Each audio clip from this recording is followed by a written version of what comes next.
last night I went to a sort of a networking business launch event in one of the car dealerships in Cheshire Oaks. I won't name which one it was, but there's plenty of them there, so you can imagine the kind of thing it was. And I was stood on my own with a drink and some nibbles in front of me, and this lady walked up to me and she picked up some of the crisps from the bowl in front of me, and she went, "Ooh, these are really nice, aren't they?" And for those of you interested in crisps, they were the baked crisps rather than the sort of oil crisps, so they were really sort of posh and they were really nice.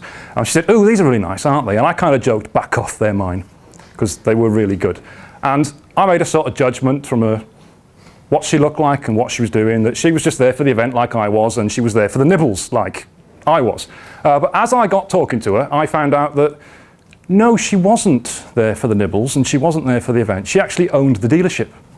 And not only did she own the dealership, she owned the dealership next door and the one next door to that. And I realised that I'd made a judgment based on this woman, on her, what she was wearing, sort of appearance, her friendly nature, that she might not have been the sort of person that I wanted to talk to and wanted to sort of find more about. But as I did, I realised that I'd made this stupid mistake that I know all about, and I've done it before. And it reminded me of a story I was told probably about 10, 15 years ago of another car dealership, of something that happened in Cardiff. Because I'm from South Wales, as you can tell by the accent. I know, I fought hard to lose it. Early 90s, in South Wales, in Cardiff, in an Aston Martin dealership, two lads walked in their early 20s.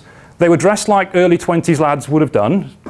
Probably had those global hypercolour t-shirts on that were really fashionable, that changed colour when you got hot and sweated. You know, really stylish stuff. Probably had the Jason Donovan jeans, you know, with the rips all down the front.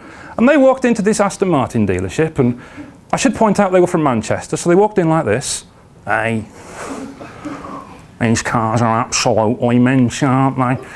And they were trying the doors, and they were sitting in the car. "Hey, I could really see myself driving one of these."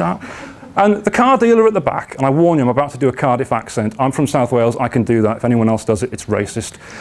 The car dealer at the back stood up and he said, "All right, lads, I think you've had enough fun now, haven't you? I think it's time you left, isn't it?" Because that's what they say, isn't it? It's more Newport, but anyway. And he kicked them out.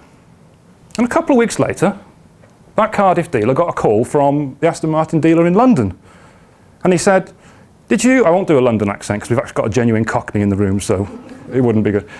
Did you have a couple of lads from Manchester in your dealership a couple of weeks ago?" He went, "I did, I threw them out, they were just mucking about, they were."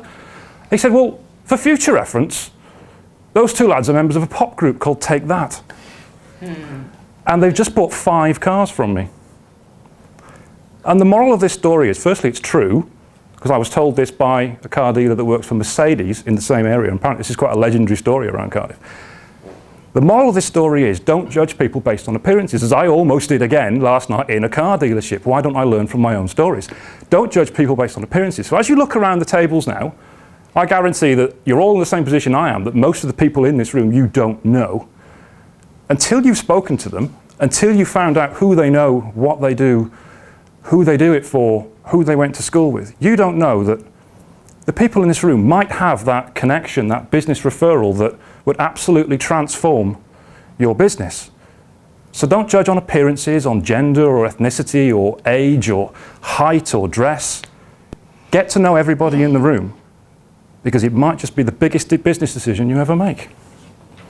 Thank you.